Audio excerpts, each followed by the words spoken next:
무기와 탄약을 가지고 오늘날 12시까지 선수 국군 통합점을 앞으로 오십시오. 선관위 지정한 시간 내에 무기를 본인이 직접 가지고 오는 경우 발언을 실제 불문의 수술 결정을 거치는 바입니다.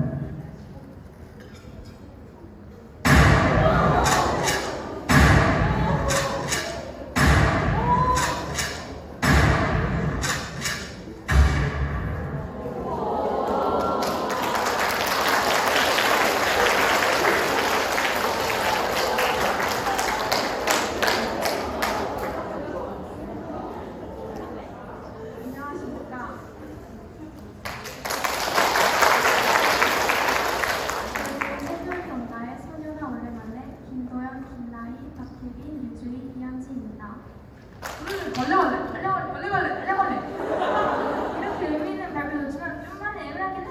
수시가 걸리고 놓치면 애매하긴 해. 맞긴 해. 그래서 소녀나 올레말래.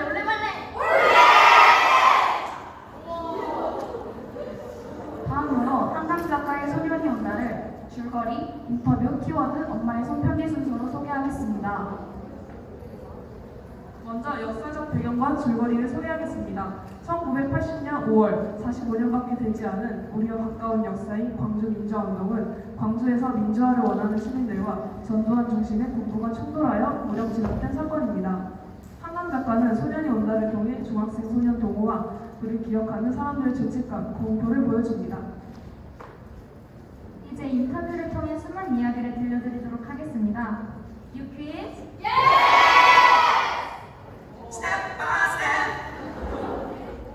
먼저 동호 자기님과 정대 자기님 먼저 모셔보도록 하겠습니다. 안녕하세요. 동호 자기님, 정대 자기님. 각자 간단한 자기소개 부탁드립니다. 안녕하세요. 저는 소년이 온다의 중심인물이자 15살 광주 민주화운동의 희생자 동호입니다. 안녕하세요. 저도 광주 민주화운동의 희생자이며 동호회 친구인 정대입니다. 네, 두 분은 어린 나이임에도 불구하고 시위에 참여한 용감한 분들인 것 같습니다. 첫 번째로 동호 자기님께 먼저 질문 드리겠습니다. 왜 도청에 끝까지 나왔나요? 무섭지는 않으셨나요? 네, 저도 사람인지라 죽음 앞에서는 굉장히 두렵고 무서웠습니다. 하지만 저의 인간성과 일말의 양심이 저를 도청으로 이끌었던 것 같아요. 그때 그곳에 있던 모두가 살아서 도청 밖을 나갈 수 없다는 것을 이미 알고 있었는데도 불구하고 서로 뜻을 함께하자는 양심의 오기로 공포를 이겨냈던 것 같습니다. 네, 희생자분들은 숭고한 양심을 가진 공동체를 이루어 절대 공동체가 되셨죠. 두 번째로 정대 자기님 질문 드려도 될까요? 네. 시체가 된 자신을 보았을 때 그 심정은 어떠셨나요? 제가 죽고 난 뒤로도 계속 피를 쏟아낸 제 얼굴은 사람 같지 않아서 더욱 낯설고 끔찍하게 느껴졌습니다. 네, 두 분의 이야기 들려주셔서 감사합니다. 다음으로 진수 자기님, 은숙 자기님 모셔보겠습니다. 먼저 진수 자기님의 자기소개 부탁드립니다. 안녕하세요. 저는 지금 휴학한 대학생이자 도청에 남아 싸워 교도소에서 모진 고문을 당했던 진수입니다. 진수 자기님은 교도소에서도 양심을 지키려 많이 노력하신다고 들었어요. 네, 맞습니다. 진수 자기님의 죄책감의 원인이었던 도청에서 군인들이 어린아이들은 행복하면 살려줄 것이다 라고 생각한 이유가 무엇인가요? 또 군인들은 최소한의 양심을 믿었기 때문입니다. 하지만 군인들은 어리다고 봐주는 것 없이 즐거워하며 총격을 가했습니다. 그것 때문에 저는 죄책감을 이겨내지 못하고 극단적 선택을 하게 되었습니다. 네, 그 당시에 도청에 남은 어린아이들이 정말 많았죠. 그때 군인들은 같은 인간답지 않았고요. 다음으로 은숙 자기님도 소개 부탁드립니다. 안녕하세요. 저는 군인이 무서워 도청에 남아 싸우지 못하고 편집자로 일하며 5.18을 알리려고 노력한 출판사 직원 김은숙입니다. 은숙 자기님, 희생자의 유가족들과 군인들은 왜 시신의 태극기를 덮고 애국가를 불렀을까요? 유가족들은 그들의 죽음이 단순한 고기 덩어리가 아닌 희생자로 남길 바랐기 때문입니다. 하지만 국가가 죽인 희생자에게 군인들이 애국가를 불러주고 태극기를 덮는 행동은 인순된다고 생각합니다. 네, 이제 모든 자기님들이 모였으니 공통 주제로 이야기를 나눠볼까 합니다. 작품 내에서 가장 기억에 남는 민주화 운동 당시의 기억이 있다면 자유롭게 이야기해 주시기 바랍니다. 네, 이건 제가 먼저 이야기할 수 있을 것 같습니다. 동천에서 죽은 사람들의 시신을 수습하는 일을 했었습니다. 당시의 국가는 시신을 길거리에 방치하거나 청소차에 실어서 불에 태우는 등 비인간적인 태도를 고수했습니다. 때문에 저뿐만 아니라 도우러 오는 많은 시민들도 있었던 기억이 아직도 생생하네요. 동호가 말한 대로 정말 국가는 국민을 그렇게 대했습니다. 저도 그들 중 하나였고요. 그들은 제 몸을 시신 더미에 기름을 부어대고 불을 붙였습니다. 아직도 불을 보면 그날의 기억이 생생하게 떠올라요. 저는 동호가 도청에서 머무를 때 만약 계엄군이 들이닥친다면 어린아이는 죽이지 않을 거라며 먼저 항복하길 권했습니다. 하지만 그들은 남녀노소 물불 가리지 않고 두 손을 들 어린아이들을 모두 사살했어요. 그 말이 지금 떠올려 정말 후회스럽습니다. 맞아요. 진수와 동호 말처럼 당시 기영군과 국가는 같은 인간에게 해서는 안 될 행동을 했습니다. 그 날이 5월 18일이 무슨 축제라고. 그 일이 일어난 지 얼마 되지 않아서 나라에서는 분수대를 세워냈습니다. 그때 반짝이던 물줄기와 제8의 튄 물방울들이 시민들의 핏자국처럼 보여줬고 저는 더 이상 참을 수 없어서 도청의 민원을 제기했던 경험이 떠오르네요. 그렇게 아픈 기억이 또 있었군요. 소년연대에서 가장 큰 키워드를 뽑는다면 고통과 죄책감이라고 할 수 있는데 여러분이 느낀 고통이나 죄책감이 있었다면 언제 어떻게 느꼈는지 이야기 부탁드립니다. 총에 맞고 쓰러진 정대를 돕고 싶었지만 당장 저의 눈앞에 죽음이 두려워 정대를 돕지 못했습니다. 그 이후로 나는 살았지만 정대는 죽었다 라는 생각에 잠겨 하루하루 죄책감을 느끼며 힘겹게 살아왔습니다. 저는 친누나인 정미 누나랑 민주화운동을 하면서 저보다 먼저 죽게 되었습니다.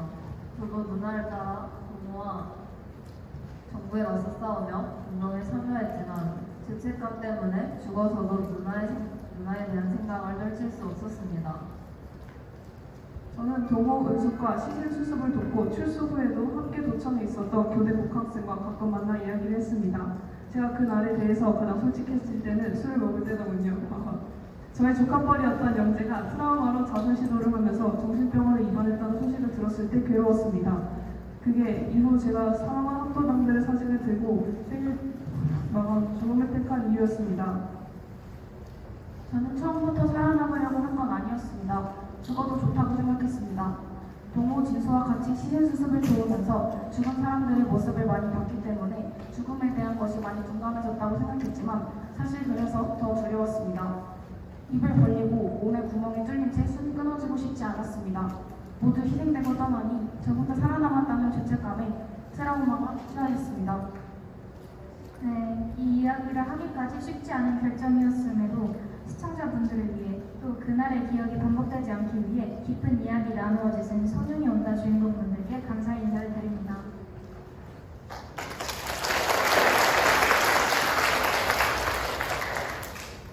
소설 소년이 온다의 배경이 되었던 5.18 광주 민주화운동의 상처는 방사능 픽폭처럼 지워지지 않고 끊임없이 우리를 괴롭힙니다. 우리는 그분들의 희생 덕분에 민주주의와 지금 우리가 사는 이곳을 만들 수 있었죠. 그래서 우리는 그 희생자들의 숭고한 양심과 고통을 기억하고 애도해야 합니다. 다음으로 동호의 어머니께서 저희에게 전달해주신 편지가 한 통 있다고 합니다.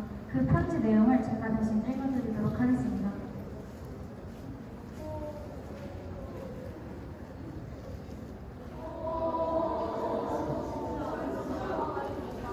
동호야, 집에 가자. 군대가 들어온다냐. 지금 집에 가자. 6시에 여기 문 닫는데요, 엄마. 문 닫으면 나도 들어가려고요. 그래, 해지기 전에 와라. 다 같이 저녁밥 먹게. 그런데 7시가 돼도 네가 안 들어오네. 너희 작은형하고 나하고 둘이서 집을 나섰다. 도청 앞으로 간 게 촌든 시민분들이 지키고 선택한 우리 막내 아들을 만나봐야겠다고 사정하네. 아무도 들여보내면 안 된다고 딱 잘라 말하더라. 제발 들어가게 해줘서 우리 막내 불러라도 주소. 사정했다. 나무 그늘이 햇빛을 가리는 것을 너는 싫어했지. 조그만 것이 힘도 쓰고 고집도 씌어서 힘껏 내 손목을 밝은 쪽으로 끌었지. 엄마, 저기 밝은 데는 꽃도 많이 피었네. 왜 캄캄한 쪽으로 가? 저쪽으로 가. 꽃핀 쪽으로.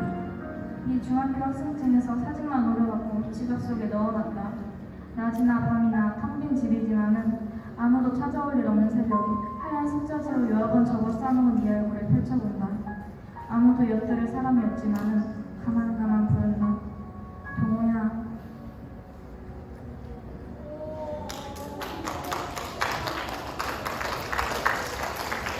이상 발표를 마치도록 하겠습니다. 들어주셔서 감사합니다.